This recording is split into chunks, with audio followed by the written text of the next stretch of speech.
Hey, what's up? My name's Kyle.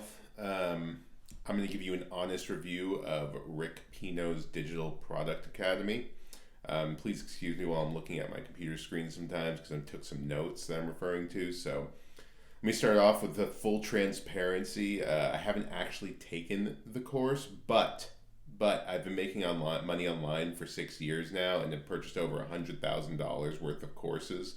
So I have some pretty good insight into what makes a good course and what makes a bad course, and I get a good feel for what somebody's course is going to be like before actually purchasing it because I've had a lot of duds and I've had a lot of winners. So what I want to start off by saying is that the subject matter of this guy's course is great. Like the digital products is a great business model to be in, because there's very low overhead to get into it. Once you create the product, it just sits there online. You're not having to pay for storage fees or anything like that with physical products. The problems you have with physical products, you don't have to put a ton of money into R&D or development with manufacturers, all that headache. You just have a digital calendar, holiday invite card, a course. It's just so many things, endless, the ideas you come up with, and you put it up online and it just sits there and just generates money for you once you've done some marketing, which is something I believe Rick probably most likely covers. I'm actually positive he covers it because I've seen his YouTube videos, and he covers all the marketing strategies. And a lot of the marketing strategies are pretty easy because there are companies like Etsy and Udemy out there who do a lot of the marketing for you. But the whole business model is great, and there are two things that I tell people to look out for in a course. Number one, the way you make your decision on whether you want to buy somebody's course or not, because there are tons of other people teaching digital products skill set, and they're all going to teach roughly the same thing. All right, it comes down to you watching some of their YouTube videos and getting a feel for if that person is somebody you like listening to for hours on end. All right, because you're going to be watching their course for a long time, for several hours as you get through it, and if they are not somebody who explains things clearly and you can't stand the sound of their voice, you're not going to finish the course and it's going to be annoying. All right, you're not going to get through it. You just want to make sure that the person is somebody you could actually picture yourself listening to for a while and you think he explains things very clearly. All right, he or she. The second thing, the most important thing, is that you want to make sure they have a Facebook community associated with their course and the other people who have signed up with their course, because you're going to go through the course once, maybe twice, and reference back every once in a while, but you're going to be in the Facebook group forever. And this is where you're going to get your questions answered, because the course creator is not going to be available to answer all your questions when they come up, because you're going to run into roadblocks. You want to be able to post that question in the Facebook group and get quick answers from other people who are doing exactly what you're doing and are running into the same roadblocks you're running into. Personally, the best strategy when you're going into any course is to launch five products right away. 5 websites or 5 anything, whatever the course is, right? Whatever the subject matter is.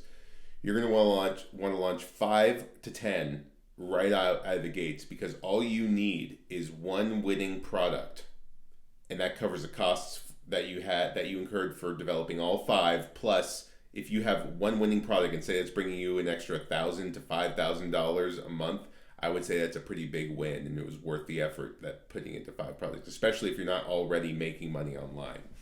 That first bit of money you make online feels so good, and I'm telling you, you want to get a win as quickly as possible, because once you get that first taste of it, you're going to be hooked.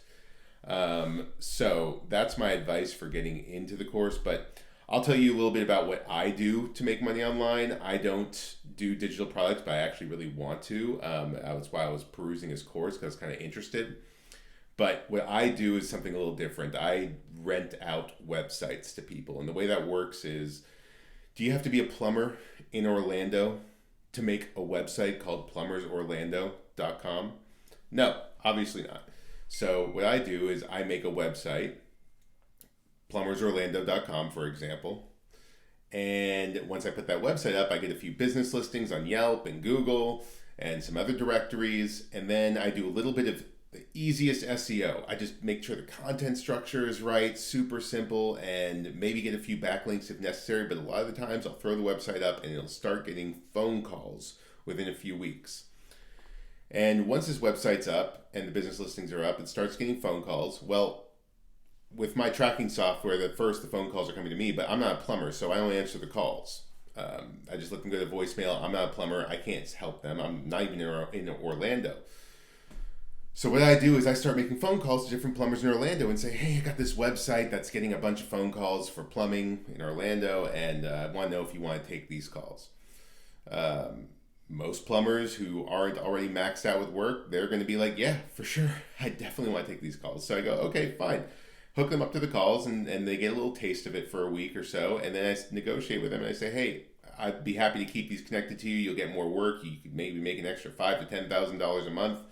All I want in return is $500 a month or $1,000 a month, or I have clients all the way up to $2,000 a month, and it just depends on the niche and the competition in that area. So then once I get them hooked up, they're taking the calls, I set it and forget it. They're getting the phone calls from the website, and they're basically just renting the real estate of the website from me from month to month to month until they decide to cancel. I don't do contracts or anything. The second they're not getting an ROI for any reason, they just cancel. It's all good. No sweat off my back, because it's not costing me anything to keep that website up other than the hosting fees, which are like some places it's $1 a month, or even $1 a year or something. Anyways, so I keep them hooked up, and all I have to do every month is just send them an invoice. I have clients that have been with me for 4 years now, because why would they cancel? Because if they cancel, they're not getting the extra work from me.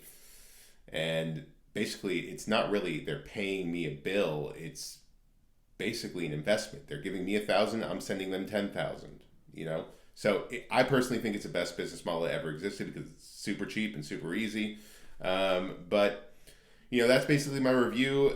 If you are interested in this business model at all, the one that I'm doing, I'm happy to ask you any more questions about it. But I also give a thumbs up to Rick Pino's if you're going down the digital products idea. But if you have any questions about my business model, renting out these websites, just shoot me. I left my email in the description. You can shoot me an email and ask me any questions you have.